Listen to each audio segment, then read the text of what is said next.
عزيزي انا جاي اقول لك ان بيرسي تاو خلاص شكله كده في اخبار شبه مؤكده ان هو مسافر تركيا، خرج ولن يعود مرة أخرى للنادي الأهلي. أنت بتقول إيه؟ زي ما بقول لك كده بالظبط. إيه اللي حصل؟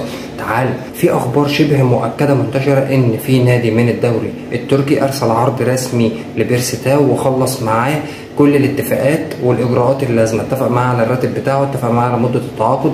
النادي الأهلي ما عندوش مانع، وفي أخبار ان بيرسي تاو كمان ما عندوش مانع ان هو يتحرك ويخرج بره النادي الاهلي ويروح يحترف في تركيا. هل الكلام ده صحيح؟ ده اللي هنشوفه خلال الساعات القادمه، لان خلاص الميركاتو باقي عليه 3 ايام او يومين ونص تقريبا وينتهي. طب ده معناه ايه؟ معناه خلاص ان احنا اكيد اكيد اكيد ان شاء الله هنخلص يا في جناح اجنبي يا في مهاجم اجنبي. بس هل القصه هتنتهي كده ولا هنماطل ونزايد في الصفقات وفي العروض وفي الاغراءات